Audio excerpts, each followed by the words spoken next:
Lisa Denae Live starts now, only on Stunner Radio, the heart and soul of the culture.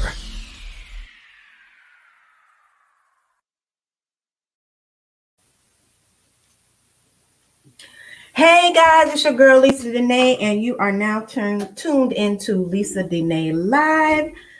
Can you believe it? It is September 24th. OMG, it feels like it was just the first. Yeah. What happened to September? It's gone with the wind. Yeah, pretty much. September is getting on out of here. So I'm so happy to be with you guys tonight. I have very special guests in the building with me tonight. I'm excited to welcome back Vincent Victoria because he's been on the show before, but we did it virtually last time. That's right. So it's great to have you in the studio. And I have another very special guest. Introduce yourself. My name is Monica Bowen, and I'm the production manager and associate producer for Vincent Victoria Presents. Oh, right. That's right. Hi, everybody. 2 B's. The B's. Yes. Excellent. So I'm so happy to be here with you guys tonight, and we're going to talk about your upcoming production. But before we get into that, I just want to shout out to the audience. How are you guys doing? Talk back to me in the comments. You know I got to give a shout out to our international people. I love y'all so much for tuning in to us every week.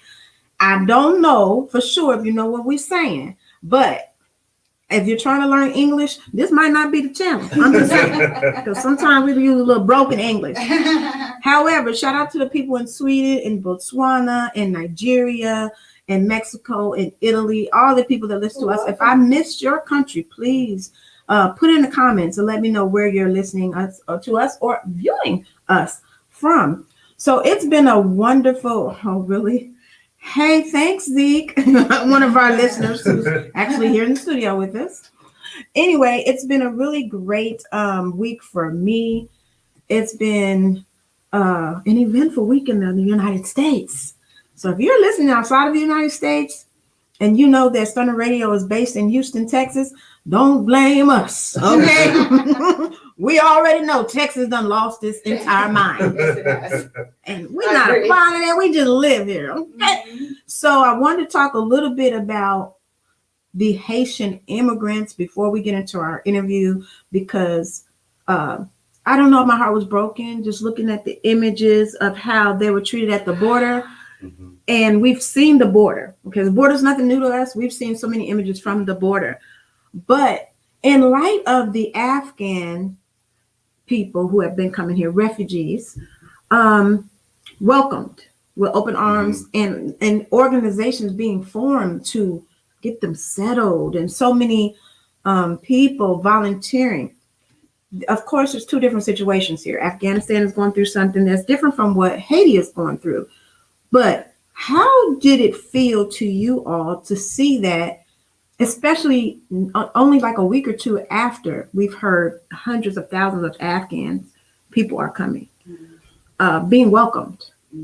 Well, as you said before, this is nothing new to the African American community. Yes. We have really, truly never been welcomed with open arms. We've been open, we welcome maybe with a little handshake here and there, but not fully embraced in this country, even though our culture is embraced. Yes. Our art is embraced. Yes. But it's nothing. It's not surprising. It's not new, and it's not surprising. Yeah. It was a little jarring for me because some of the images, especially of the agents on horses with the whip, that went too far. Oh my goodness! It just seemed like something out of a movie. Mm-hmm. It didn't seem real. And the part that really gets me is the fact that people seem to be blind to the reality when they talk about, say, critical race theory and all that kind of thing. It's just they don't want to be real about it. Right? When we have those conversations about race, it's not about making anyone any worse or any better than anyone else. But this has been systemic. This is systemic. It's in the organizations. It's in education. It's everywhere. Absolutely. And the only thing that's different between us and other people is the amount of melanin that's in our skin, and maybe if we're male or female, our sexuality, right? Mm-hmm. That's the only difference, and that is all. Mm-hmm. So how can an entire race of people, because when I talk about melanation, I'm talking about any level of melanation, right? Because we're not the only ones that's being discriminated against. When you think about Native American females, they're the most murdered women in the country. You never hear them talk about that. Because I feel like our society has been successful at shushing them. Our government has given them some money. Well, they have the power to quiet them down. They pretty much wrangle them all onto the reservations.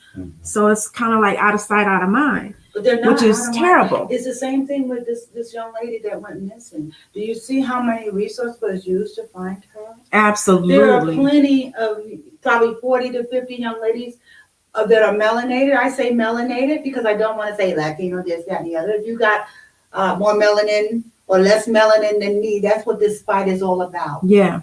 The amount of melanin. They have less melanin and we, Latinos, Indians, Asians, whatever, because we have to include them too now, because before they thought that they were on an island safe because of their education and because of their finances. But I always knew that that the melanin is the issue. Well, it does surprise me though, because even the people coming from Latin countries are treated better than the Haitians were. Even the people coming across the border. Well, now the Haitians is the only civilization of color that ever beat the white man. You know that, right? Oh, I didn't know that. Oh yeah, you need to look at. So that's where the animosity comes from. That to me is probably generational animosity. We got to delve more into what happened with the Haitian Revolution. But think about it, Yeah. We have to think about that. We have to think about places like Panama and all of that, because really the melanation is just all over there. We the same people in South America, in Panama, in Belize, we the same people. Yeah. We just got off the boat at different locations. That's Absolutely. Absolutely. And the thing is, they do see us all the same. And then you can tell. Now, I just want to make another point. We always say how Black people, was enslaved for 400 years, right? There's another race of people that have been enslaved longer than us. The Indian Chinese? people. No, Indian people, they were enslaved for 1,000 years. You don't never hear nobody talk about that. Are we talking about Native Americans or Indian? India. From India. Yes. Wow, I never knew that. Yes. They a long time ago, because of their beliefs. This is a short version of it, but they had a dispute with a neighboring country, whatever. I can't remember which country at this point.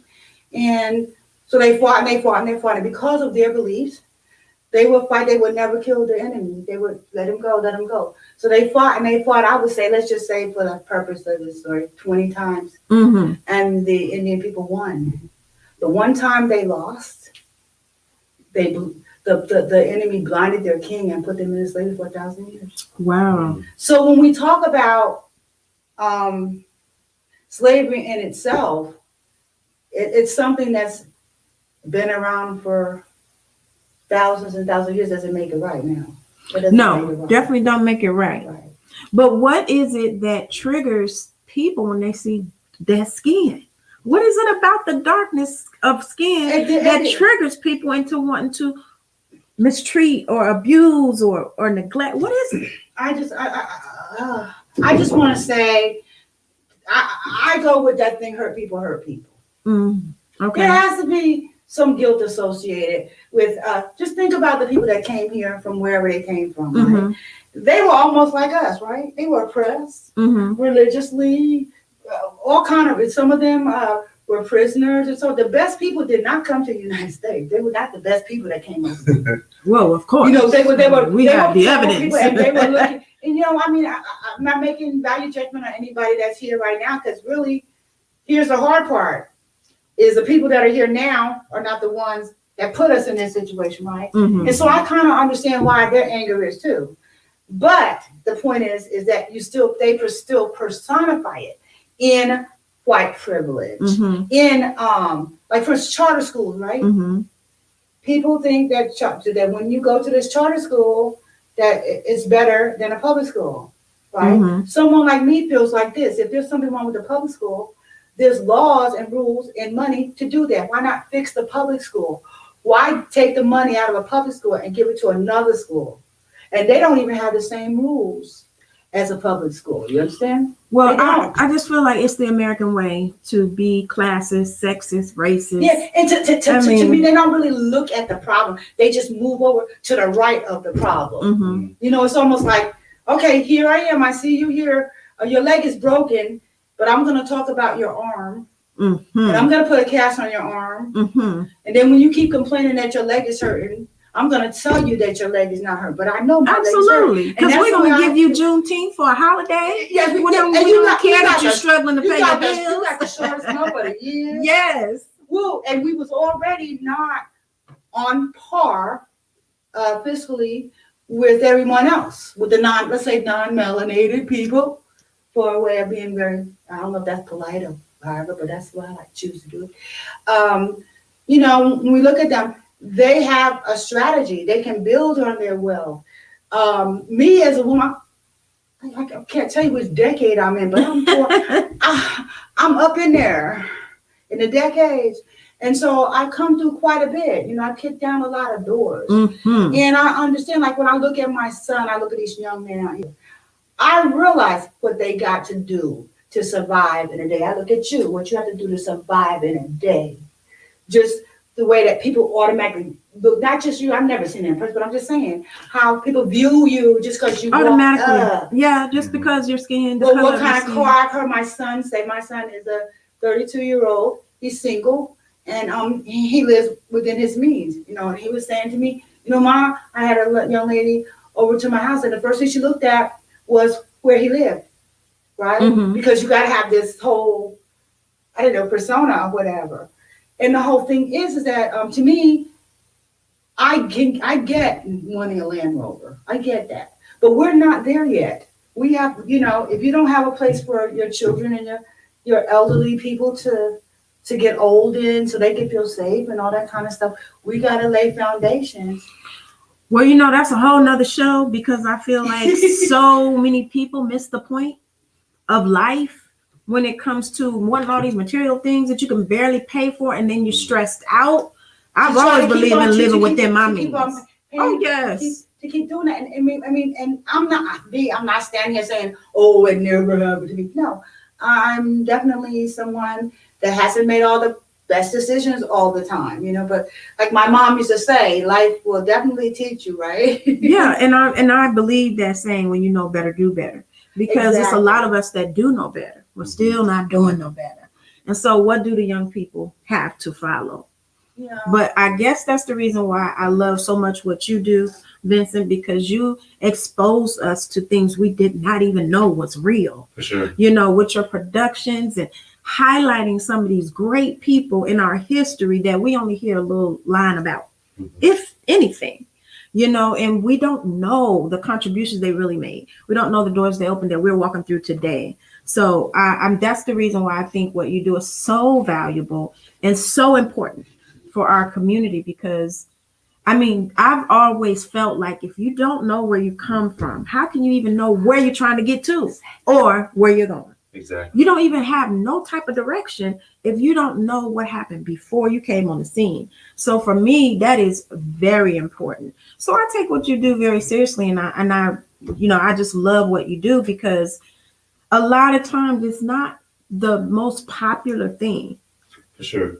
It's because people want to go to a show where, you know, you see a lot of coonery on stage. Yes. You see a lot of that. Yes. But, you know, it's fun. Those type of shows are fun. Mhm. And I enjoy it. I do enjoy that. But there's a time for seriousness as well. Yes. But, you know, you have to entertain, but you also have to educate. That's what I believe Right. in my work. That's what I try to do in my work. You know, of course, we can roll around on the floor and laugh, but we also need to be listening to what some historical things as well. Absolutely, because I feel like as a woman, especially a Black woman, you know, some of the things that the women before us went through, we still going through today.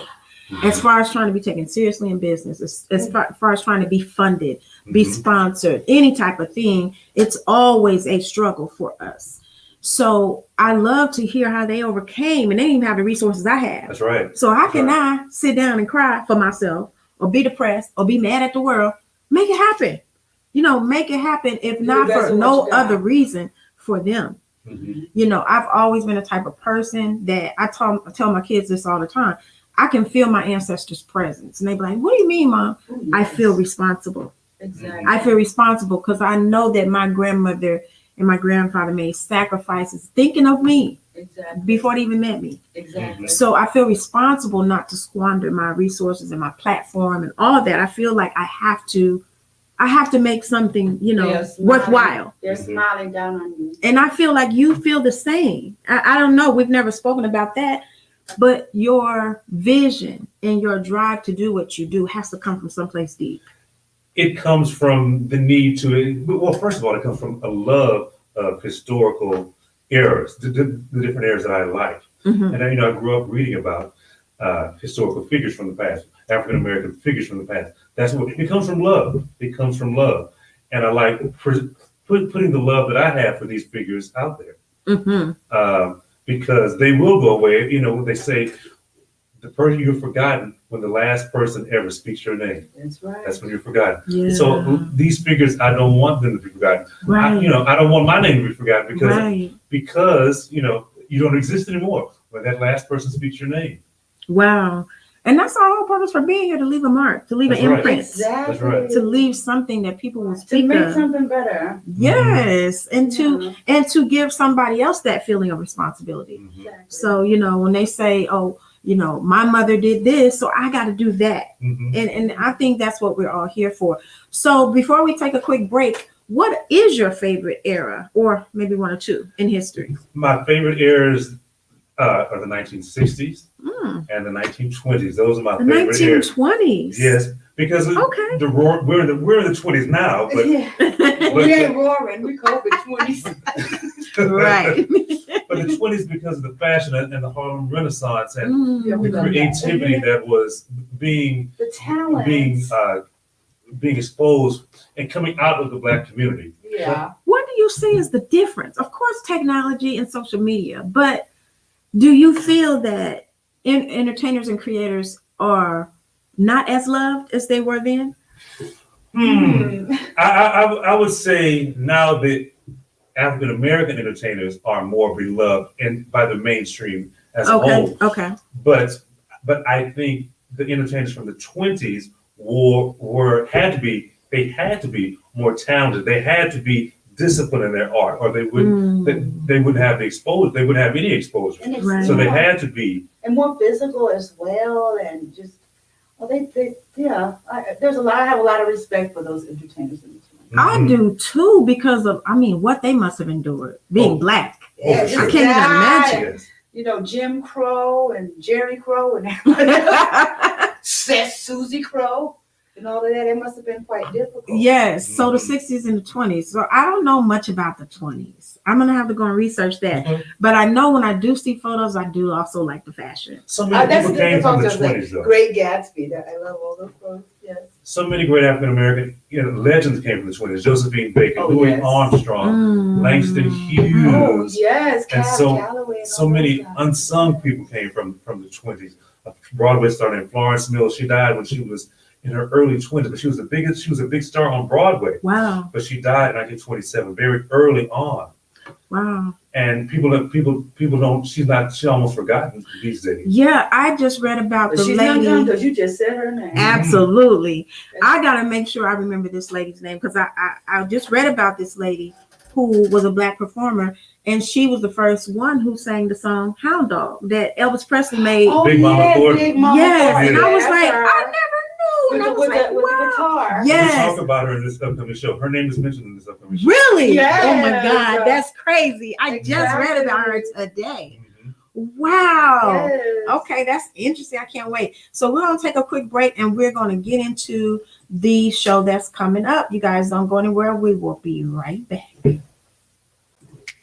Hey, it's your girl Lisa Denae, and I want to tell you about a product that has changed my life. Rain Premium Sanitary Napkins. Rain products are infused with a Nobel Prize-winning material called graphene. It's the graphene strip that provides the various health benefits that can improve your quality of life during that time of the month. Listen, I've been very loyal to a certain brand of feminine products, but I've never experienced the results I get with Rain products. The difference is in the graphene strip. Using Rain products has totally eliminated the painful cramps I experience, and it can also help balance your body's pH, eliminate harmful bacteria, and help fight fatigue. Graphene moves heat away from your core to keep you cool and comfortable. Ladies, it's time to upgrade your feminine care with products that not only offer protection, but also improve your health and wellness. Place your order today and receive your premium sanitary napkins delivered directly to your door. Visit www.drfcare.com to make your purchase today. And don't forget to mention that your girl Lisa Denae and Stunner Radio sent you.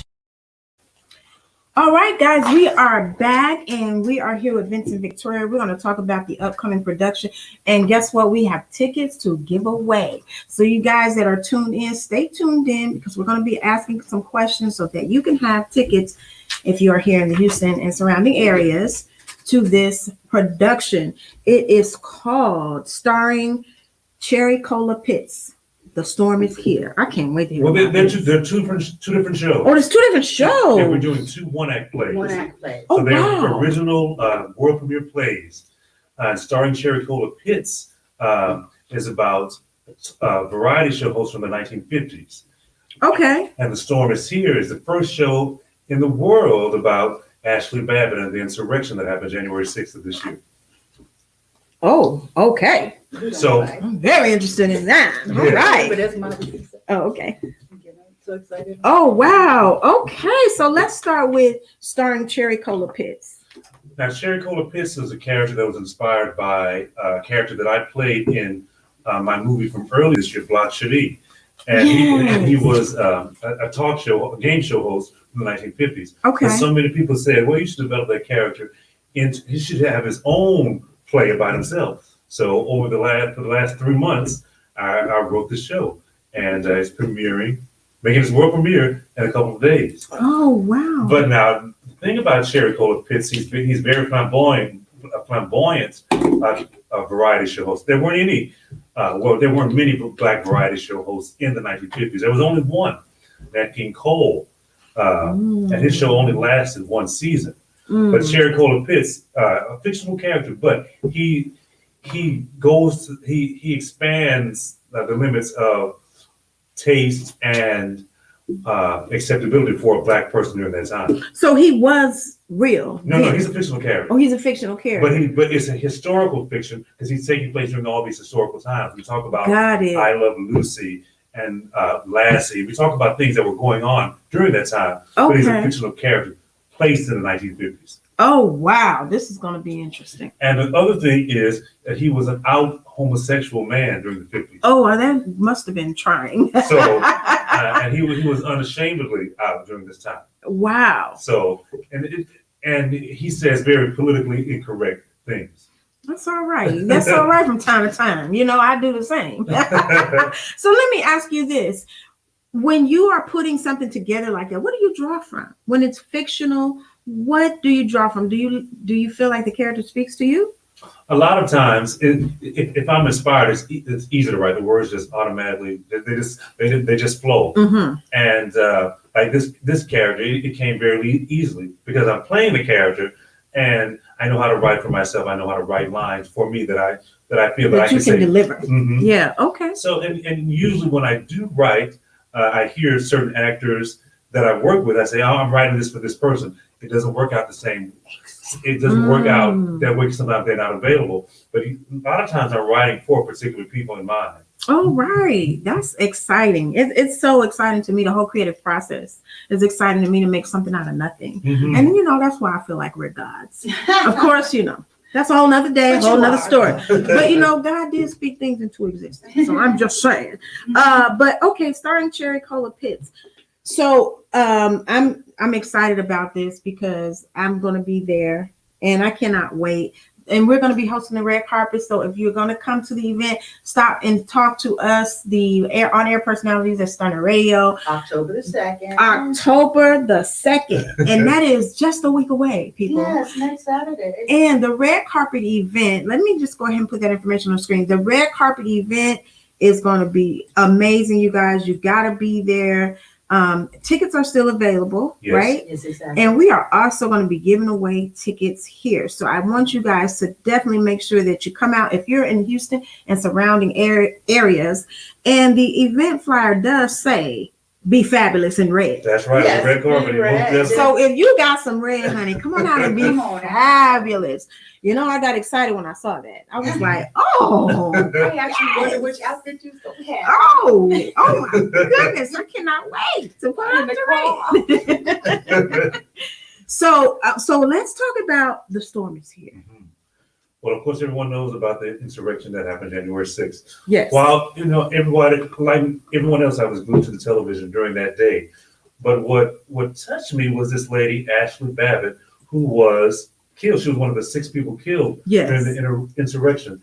And I said, that's a wonderful story. Why was this particular person there on that January 6th day? Why was she there? And obviously she was a huge Trump supporter. Mhm. But I wanted, as we were rehearsing, I didn't want to focus on the harshness of her personality, because she did have a strong personality and she was very fervent about her support for for Trump. But I wanted to make her human in the place. So that's what I try to do, even though there's not a lot known about her. Mm-hmm. But I want to make her human in her support for Donald Trump. I really do like the fact that you are tackling this, because I feel like a lot of this is trying to be swept under the rug. You know, they almost like they want us to forget this happened. They want to rewrite history. They do not want us to bring this insurrection up. And then when we do bring it up, they want to call it a protest or uprising. But we know what it was. I've even heard going on a tour. Oh, wow. I've heard that. Oh, wow. That certainly was not a tour. It was an unguided tour if it was a tour. And it wasn't 3 hours. Oh, absolutely. But that's crazy. Oh, I got it just then. It's coming. 3 hour tour. I just got it. Okay. But now things are getting to be a little scary. You know, you hear how all the folks that was out in the front, like McCarthy and all those people, they're kind of quiet now. Because I feel that there's going to be a lot of stuff that's going to come out, things that we already knew in the first place. I think so too. I mean, we've seen with some of the hearings they had, stuff that came out. Like with this thing with and I was like, Arizona, wow. how they said that Trump actually ended up with this thing that happened in Arizona. They said that actually Biden ended up getting more votes. I heard that too. Wow. Yes. Wow. Yes. That's They crazy. had to tell. They told the truth. The people they subcontracted out, which I think is admirable, because they could have messed it all up. And I think that if we had not kept our finger on it and made it open and so many people got involved, they probably would have got away with it. But thank God. And then I don't even want to go into that because it makes me so angry sometimes. Well, I do want to speak briefly about the events of that day, just briefly, because it is talked about in this production, right? Yes. I want to speak briefly about it because for me, it kind of changed my perspective a lot of things. Because unfortunately, when you're Black in America, and we've seen the protests that our people have done behind police shootings. And sometimes when you're not out there, you feel a way like, oh, I hope they don't tear up stuff. I hope they're safe. You know, you feel a certain way like, I almost want to be there with them, but at the same time, can we do something different? It's just so much that you feel inside when you're watching these things. But watching these white people act the fool over nothing, over something that wasn't even really something to be mad about. It changed my perspective all the way, because I said, and then to say they act like it never happened. No one else could have ever, none of us with 5% melanation could have got in there and did all half of the stuff. One of the things they did. Especially the bold things they did. Right. Walking up into the chambers and smearing body fluids and such. It's what it did for me though, is made me give back all that guilt that they try to give us when I see people protest. I don't even feel that no more. I used to feel it. Like when I would see people protesting police shootings, I know where the anger comes from because I feel the anger too. Mm-hmm. And so when they're out there in the streets and they're protesting, I felt a little bit of guilt. Like, oh, maybe we should do it differently. I mean, I understand your anger. I feel it too. But that little small bit of guilt made me just not want to watch it on the news. But watching them white folks act up, that resolved all that for me. I was like, oh, now see, we actually have a reason to be. We should have been the one tearing up stuff. If anybody gonna tear up stuff at the Capitol, to me, it should have been us. We got every reason. But we have too much respect for that. We would have never. I don't think that me having been someone that my thing. I think I'm kind of embarrassed that I'm at this age and have been fighting the fight. I watched my grandma fight it. Watched my mama fight it. I fought it. My children fight, and now my grandchildren are going to fight. I mean, when is it going to end? And my generation, we thought it was educated. We thought, hey, if we get the education like them, right? Mm-hmm. And all this stuff, because it's stuff. Yeah. Right? That maybe they'll say, okay, well, you know, they deserve to be here. They work just as hard as me. But I know that anyone who's even, any person who's even, I'm not Ivy League educated or whatever. But for the education I got, it's admirable for my family, right? Mm-hmm. It's a step up, considering that they were sharecroppers in South Carolina, you know? Well, we all know that when Black people get an education, we're not buying it. Like, you know, with the college admission scandal, which we all know that's been going on for years. Right. They just pay their way in. The kids don't have the grades. They don't have the extracurricular. They don't have none of that. But they just pay their way into these Ivy League schools. So when you see a Black person have actually done it the hard way, it's kind of like, to me, being Black in America is kind of like taking the stairs to the top. And everybody else on the elevator. The glass ceiling really does exist, and it can come at anywhere. Because you could do everything that you're supposed to do, and someone will look at you they'll start looking at. For instance, when I first came here, I came here from overseas in the 90s. I liked braided hair. Mm-hmm. But at that time, you know, which young ladies will think this time, well, ain't nobody gonna tell me how to do my hair. But at that time, you know, for me to be successful with the job that I had, they would use that ethnic hair as an excuse not to listen to what I was saying. Absolutely. And I was here trying to make a better education for these people here in Texas. Do you know that Texas was the last place to segregate education? The federal government had to come down here and do it. Do you know when it was segregated, actually? Education in Texas? Oh, segregated or desegregated? Oh, the order was made when everybody else did. Okay. But people had to come down here and make it happen here in Texas. Wow. And it really wasn't fully done until the 90s. The 90s? Oh, exactly. It's the same thing with slavery. Right? The slavery was over, but people in Texas decided y'all were going to do some more time. Oh, yeah, of course. You know what I'm saying? So, and look at how Abbott is acting right now. Well, the reason why I asked the question about the events of the day and how it made you feel is because for me, I saw mental illness. I did too. And I was thinking to myself, why is it that the whole world is ill and those of us that are well are looked at as if we're sick? Because that's clearly mental illness. This cancel culture and stuff like that, they come up with these catchphrases to make people irrelevant. But I mean, think about the fact that this man lost the election fair and square. And even if he didn't lose it, why would you go and tear up the capital of your own country?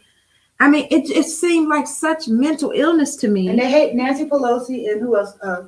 Hillary Clinton. Threatening these people's lives. Threatening these people's lives, and they're just doing their jobs. But then you want to vilify Black people and make it like we're the thugs, we're the criminals, we're the murderers, we're the looters. When I saw that day, I was like, okay, every ounce of guilt that y'all try to project on me, I'm throwing it right back. I will never feel guilty about that again. The reason why COVID is prevalent in the States because of African Americans, that is not true. We're only 12% of the population. That's not true. It's just one of those things that they know that we hear these things. So it's like any other type of manipulation. I'm gonna say something that's not true because I know you're gonna internalize it. Exactly. You may not agree with it, but it's gonna affect you. And you keep saying it until you believe it. Oh Yes, bringing absolutely. Bringing that point up, I was just thinking the term microaggression, right? Mm-hmm. Now that's a new term, Mm-hmm. but anyone who's been around they've been doing that. Yeah, it's not a new From day practice. one. It's not a new practice. New behavior. It's just that we didn't have a term for it. Mm-hmm. So at least we're getting to the point where we can talk about it and know that it happens. Because the first time I heard the term microaggression, I thought, man, that's exactly what happens when you go to a new job and you're so excited that you got hired and you go to your office and your boss comes to your office and go, you're the biggest threat in the organization. Because why? Because you're educated, you're black, and you talk proper. Or something like that, right? That's a microaggression. Because it's already, before you even get started, you're already walking on eggshells. Because they didn't do you like they did Sally.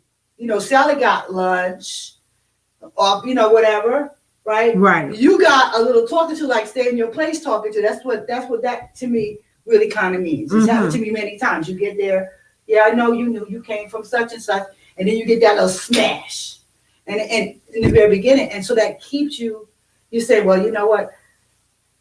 It might go. It makes you uncomfortable because you don't know. Or those conversations where you're in the conference and you say something, but nobody heard it when you said it. Mm-hmm. But when Joe says it, oh yeah, Joe, that's a great idea.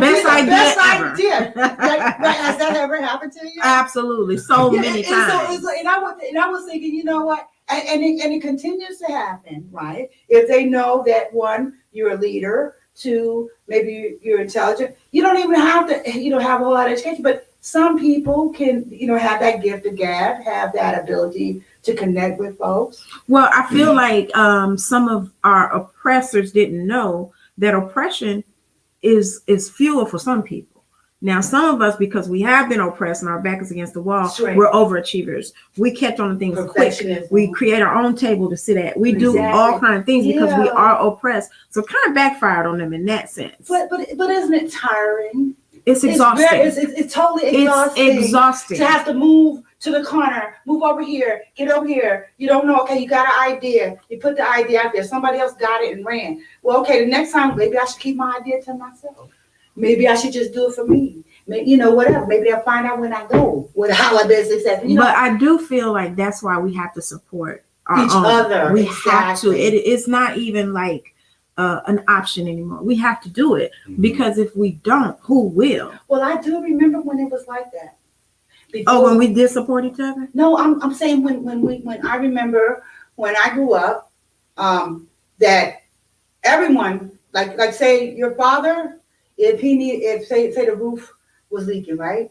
Your dad and his friends, they got up on the roof and they fixed the roof because it was some men in the neighborhood or from the church or something like that. And I think that when we got away from extended families, because people don't live like that anymore. See, before people had a whole lot of children and things like that because we were agricultural and so on and so forth. We had smaller families. We moved different places. We just don't have a support system. We have most people don't. I mean, I'm not from here. That's true. That's 100% true. And I had to help. I had my children rarely. I think my mother never babysat my children because I lived overseas. You see what I'm saying? When they came, they was visiting, and when I left, they left. You see what I'm saying? So I never had that sense of community, but I had it growing up. And I remember. That whole community thing. I mean, shout out to Port Chester, New York, honey. And it was a sense of love, safe. I felt safe, and all that. I'm not saying that bad things didn't happen. Bad things did happen, there because you have to be realistic about that. Right. But when you move around the way we have in search of money, because I came to Houston in search of money, I have to be truthful about it. I had 2 children, a marriage, coming from overseas, leaving the military. Hey. 15 and 5, I had to come where they were going to hire me. Well, you're still here, so you must have found the money. I did. Now I'm retired, baby. Okay, that's what's up. I'm having fun now. That's what I'm looking forward to. Oh, I forgot we got comments. Okay. Hey, brother. Was waiting on a call, just got up because been sleeping. Don't worry about it, bro. Just stay tuned into the rest of the show because we are giving away tickets, and I know you and your beautiful wife want to come to this production. So make sure you stay tuned in because we're going to ask some questions. Before we get to that, real quick, I do want to ask you about The Storm Is Here because you said that you wanted to humanize her. Mm-hmm. So what is it that made you want to do that? Because she deserves, everybody deserves humanity. Mm-hmm. When I saw the video, when they kept repeating that on a loop of her being lying there in the blood after she was trying to climb into the window, Mm-hmm. and she was alone, Mm. and that touched my heart so much. Yeah. So I had to write a story about this lady, Wow. even though it's not usually my usual forte in writing, and I very seldom write shows about other cultures, but this I thought was so important. I do admire that. I think it's important too because I think we lose track of the fact that this was a human being. Mm-hmm. Yes, her efforts were misguided, but it's sad that I kind of feel like even she was kind of swept under the rug a little bit. Mm-hmm. You don't really hear much about her. Now you do. Now because they're trying to make her a martyr in some sense, like that she died, and she shouldn't have died. They were wrong for shooting her. Mm. But she needs to be humanized. Yeah, I do agree with that because I feel like she drank the Kool-Aid, Mm-hmm. because for her being there, I cannot imagine actually taking off work to go protest something like this. Sure. And then, as a Black person, if they tell you to stand down, back up, You're gonna do move, that. you got to move. Mm-hmm. You can't keep coming forward because they will kill you, Mm-hmm. which is Well, what happened. as a Ironically. fellow veteran, and because Ashley was a veteran, Mm-hmm. I just find it so hard that she was even there, even participating in that type of behavior. Because we take that oath. I've told you many times about the oath. And I felt that she probably was a great service person or whatever. I'm just in my mind. I ask, when did the flip occur? Well, I think we all watched from the very beginning of 'Cause that Trump is so- saying he was running. That is so unpatriotic. But I think we all watched his mind games of how he would use certain phrases and certain scenarios to get people to buy what he was selling. Mm-hmm. Because at the end of the day, he's a salesman. Exactly. And so he's a very good salesman. And he was selling this propaganda, and so many people bought it. And unfortunately, she bought it. But the ironic thing was she voted for Obama as well She before. did, yeah. She Wow. was She a did. Obama supporter at Yes, she first. was. What happened? That's what I'm trying to wrap around in my head. Like when you hear the truth. Oh, okay, let's get this right. From their perspective, it's our truth versus their truth, right?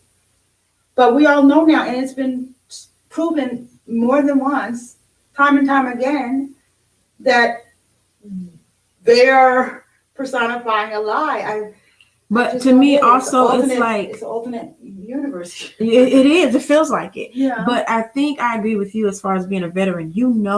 There are certain places that you don't do that. In certain places you don't go. I'm not a veteran, and I know that. It's certain places you just do not act like that. You don't go there. You don't do ignore that. a command from law enforcement. All Black people know that. For sure. You ignore a command, it could be as little as roll your window down. Pull up. That could be your last day on earth. We all You know cannot that ignore a it command. can go bad really fast. Very quickly. But I think that there's a line in the play. She says she's with her people because her husband is concerned about her going there in the play. Oh. But she says they're not going to hurt me. They're my people. Oh wow. And it's nothing going to happen to me. Well, I wondered, and I'm glad that you brought that up because I wondered if white people, especially those type of people that were in this movement, felt pressured to be there. Because I can't just believe that everybody was crazy and out of their mind. Did some of them feel pressure and feel like, well, if I don't go, I'm going to be seen as I'm not patriotic or I'm not down for my people? Because sometimes as a Black person, you feel pressure to be involved in certain things For sure. that you might not fully agree with because your people is involved with it. From my perspective, I think that the people that came there, they were looking for trouble. They were that fringe element. Mm-hmm. that regardless of what would have happened, they were going to misbehave. Because number one, they had people stoking them out front. They had people with power that were stoking them, right? It seems as if it were a very concerted and well put together situation to which we'll find more information later on. So it's just, I found it very difficult as a retired person.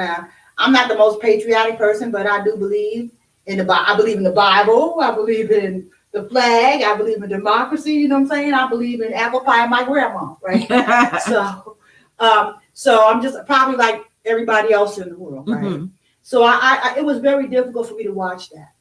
In fact, Vincent and I kind of watched it together, and I was like almost mean. You couldn't even call me. People couldn't call me. People don't even call me. I was in such a bad for days.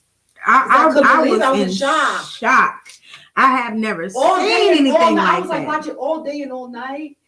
And I think Vincent called me one time, and I was like, I don't know what, but he must have thought I was crazy. Oh wow! But I didn't shed any tears.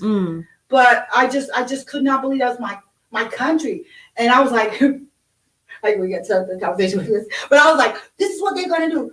Some big old Marine gonna come in here and gonna walk him out of the White House when I thought he's gonna try to actually stay. I mean, I just didn't believe this behavior that we've had in this country. Well, it seems like it was a dream. It seems like it was just a bad dream, a nightmare, but it was real.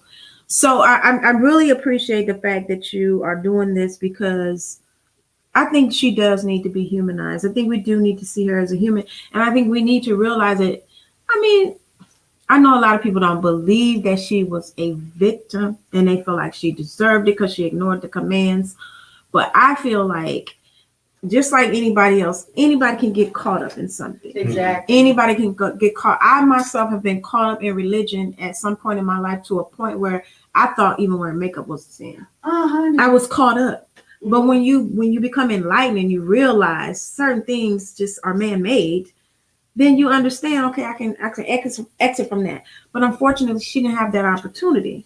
And there is an African-American character in the play that she meets on the plane, another African-American woman who actually voted for Trump. Oh, wow. And their conversation on the plane is very enlightening. You have to come and see the play. I cannot wait to see this. I love this. I love this. So how long did it take you to put this together? For the Storm, I've been working on it. It took me about 2 or 3 months. If I'm inspired, it's easy for me to write. It's easy, I mean, the words will come. If I'm inspired by it, because these shows, I started writing them in January. The Storm is Here, but it wasn't going to be this year. I wasn't going to do that show this year. Oh wow! I was going to, quote unquote, be idle until 2022. But when the creative juices start flowing, I can't be idle.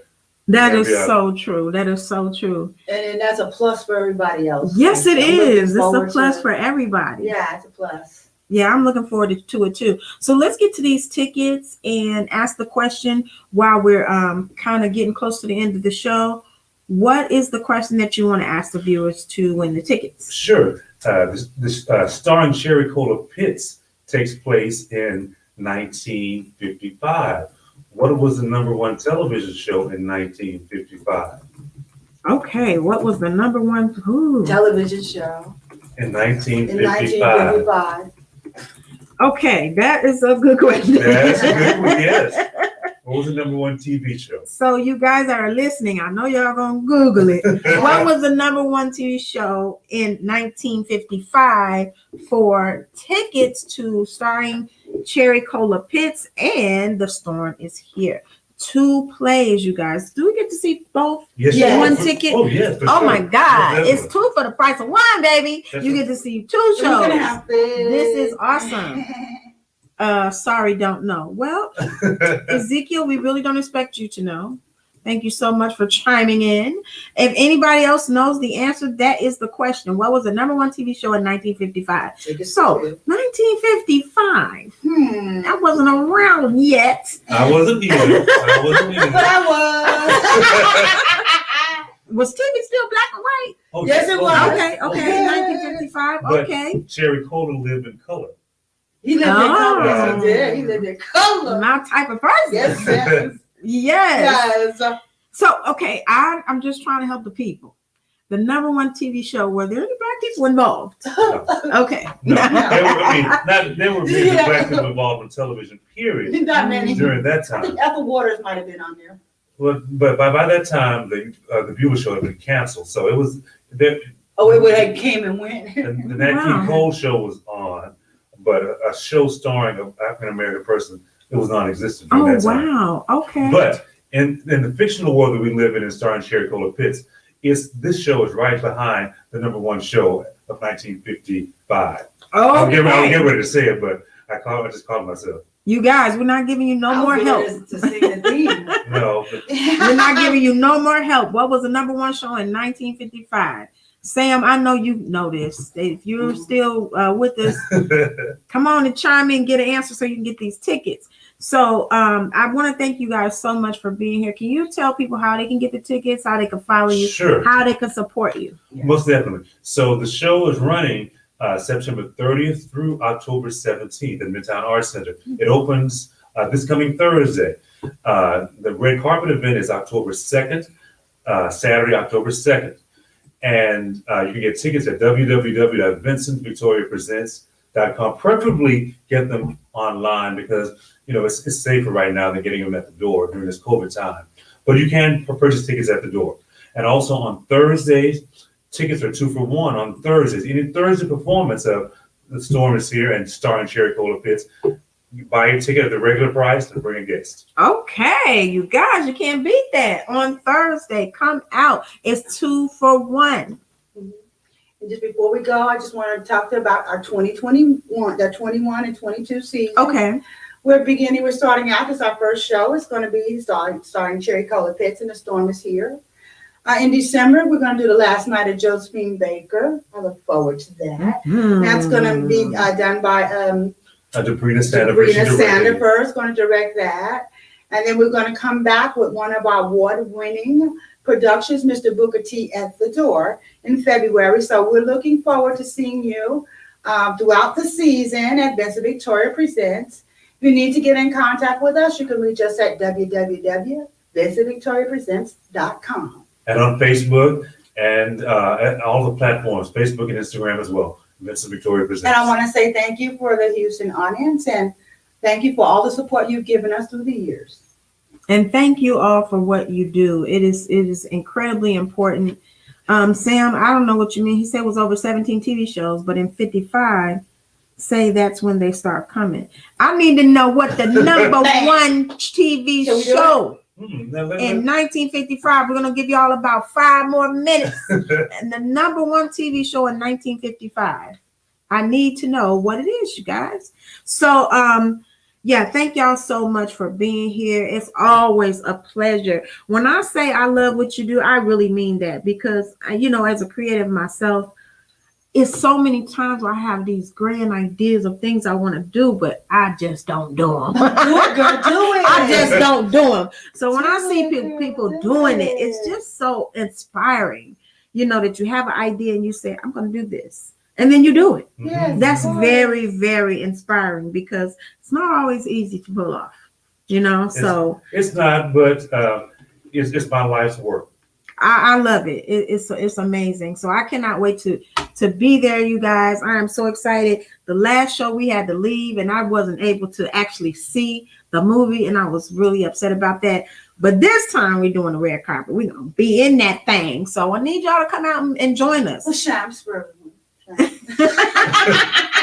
I need y'all to come out and join us for this occasion on October 2nd. It's a red carpet event, you guys, and we all gonna be fabulous in red. So come on out. If you need more information, go to vincentvictoriapresents.com and you can get all the information that you need. Now you see I'm talking, trying to give y'all time to Google. I mean, they didn't say you couldn't Google. So go on and get your Google on and trying to figure out what was the number one TV show in 1955. So, anything that you want to tell the audience before we wrap up? I would like to wait a minute. I'm sorry. We got an answer. Do we have an answer? Is it Over the Waterfront? That was the number one movie, but Movie. it's a television Oh. show. Television show. Is it Gunsmoke? 1955. Oh, Sam, you getting close. I just Close, believe close it. as are. You're getting close, but it's not it. Over the Waterfront was the number Keep one trying. movie. Keep trying. Yes. No, it wasn't Gunsmoke. They said keep going. Keep trying. You're almost there. You're gonna get it. Was Gunsmoke 1955 or no? Yeah, Gunsmoke lasted for 20 years. It was from 1955 to 1975. Wow. Yes, Gunsmoke, Miss Kitty. Who was watching that for 20 years? Me. Jeez. Oh my It goodness. started off as a 30-minute show. Then it expanded Yeah, to an a whole hour. hour. Oh wow. Uh-huh. Okay, it's not Gunsmoke. So come on, I No, want to it's see not the answer. Gunsmoke. You guys keep going, keep trying. And when he gets it, when he thinks about it, he's gonna say, "Wow, how come I didn't think of that?" Oh wow, am I disqualified from answering? Well, if you can go ahead, girl. He keeps saying Gunsmoke. It's not Gunsmoke. It's not Gunsmoke. Go ahead and Google it. Trying to help y'all out. I'm gonna look at them real quick, but I'm not gonna cheat. I'm not gonna get involved. I'm gonna let y'all do it. Okay. But Gunsmoke is not it, you guys. And it's Oh my goodness. it's I very agree. easy. Why didn't I think of that? Exactly. Oh, wow. Exactly. Oh, wow. Exactly. Right. Oh, you guys, don't overthink it. Don't overthink it. Just overthink it. think So of a simple. really popular old TV show. He says Alfred Hitchcock. Well, that's a nice That's one. not it. It's very nice, but no, that's not the right one. I love that show. Just girl. think of the obvious, Sam. It's When so I say obvious. it's so obvious, I'm like, just think of the obvious, a hit TV show from back in the day. Just think about it, and you're gonna get the answer. Okay, I'm trying to help y'all out. So this fictional character comes on right after that show.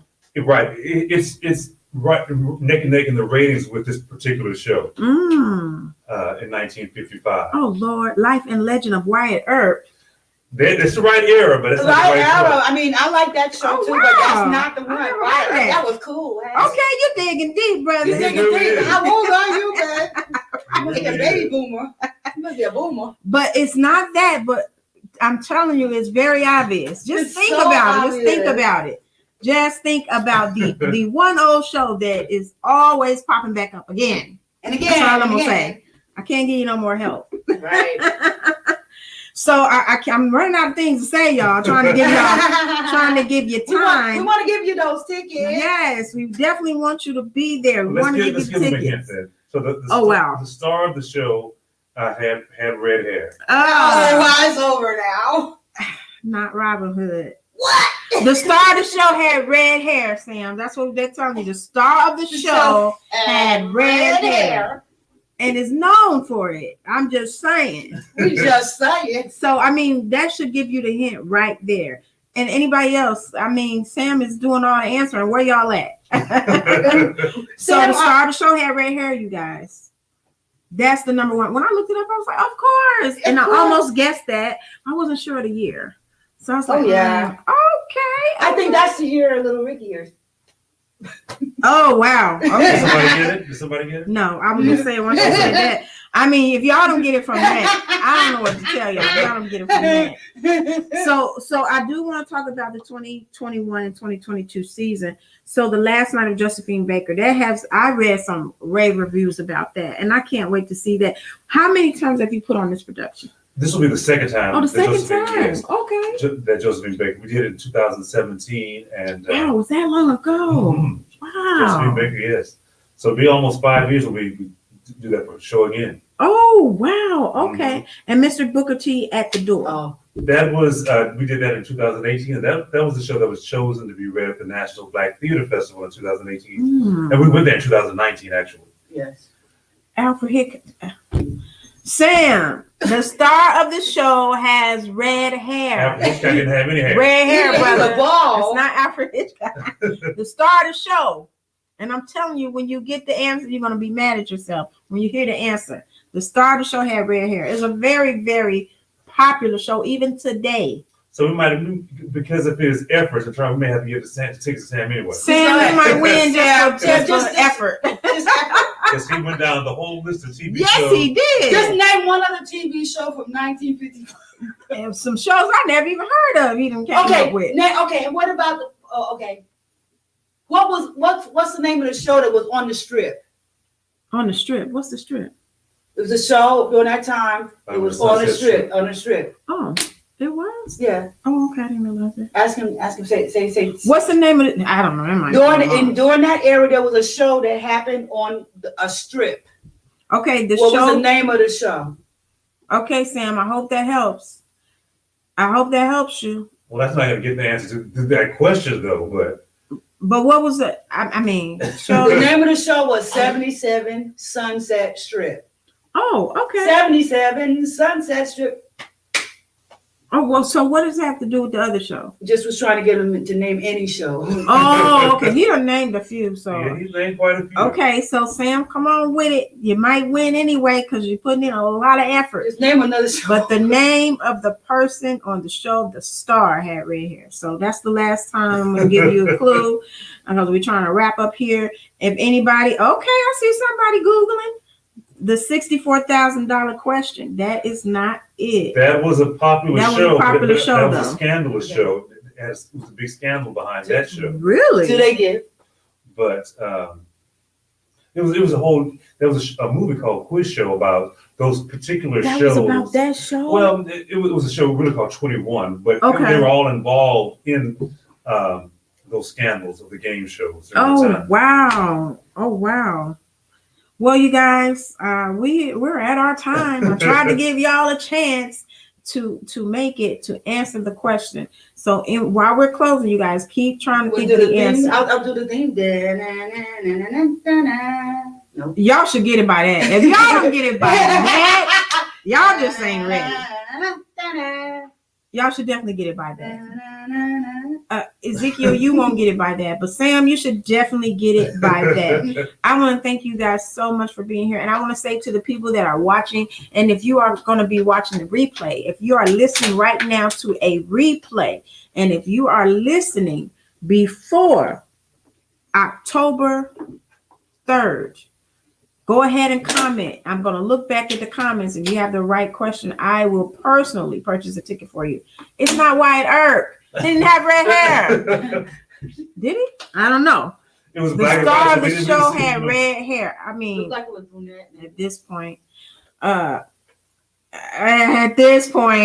don't know what to tell you, brother. You're close, but nah, Let's give Sam a ticket anyway. Sam, you're going to get the tickets anyway because you have put in the greatest effort ever. Tell him to come talk to us during the show. We got to meet Sam. Yes, come and talk to during the show.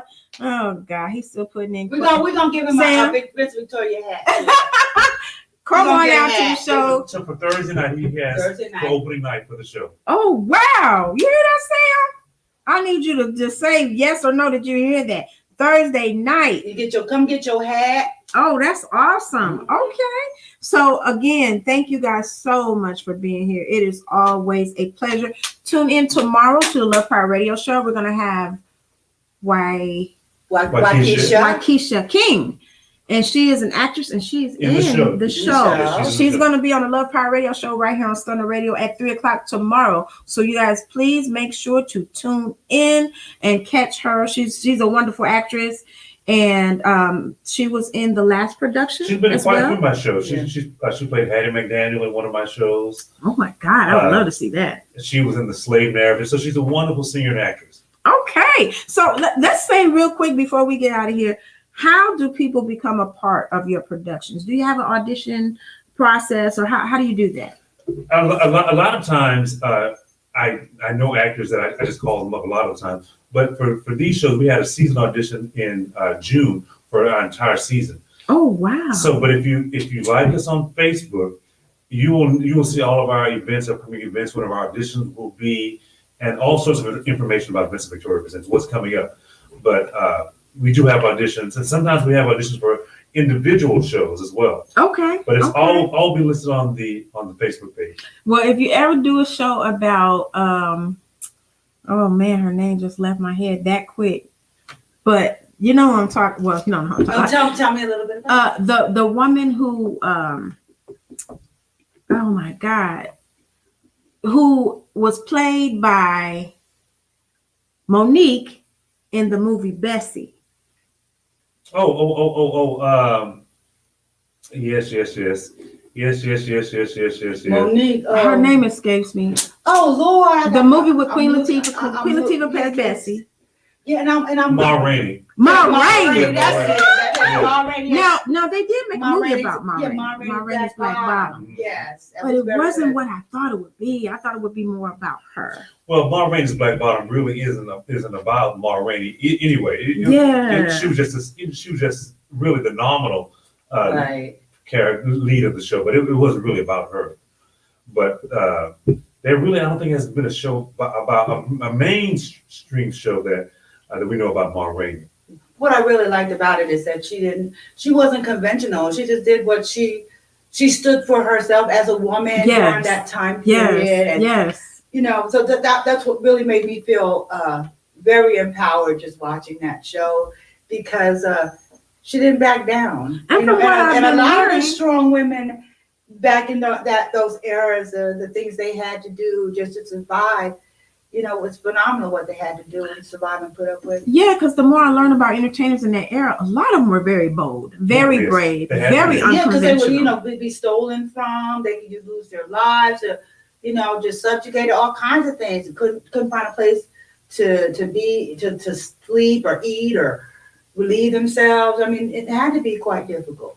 And what do you think is missing now from this generation? I mean, there's a lot of things missing, but when it comes to that showmanship and that seriousness about what they're doing, do you feel like we still have that en masse? I think some people still have that. Like, for instance, Beyonce is one who has the drive and the go getter attitude about it, and wants to be on top and trains and wants to stay on top. Yes. But a lot of it today is instant celebrity. Yeah. I think it's easier to become a celebrity these days, but it's harder to stay a celebrity. Absolutely. That's true. With the cancel culture. And Yes, it everything. is. And plus, you only get 5 minutes of fame now. It's not 15 minutes no more. Mhm. Well, You gotta use them 5 minutes. Yeah, I don't want to be an enigma. I know that every generation always says that their generation is the best and so on and so forth. But I'm not a proponent of that. I think that every generation always says the younger people are not what they are. Mhm. But I think that these young people that we have now, I believe in them. I believe that they're the ones that's going to solve what's going on. I really have I think these young folks have a lot of promise.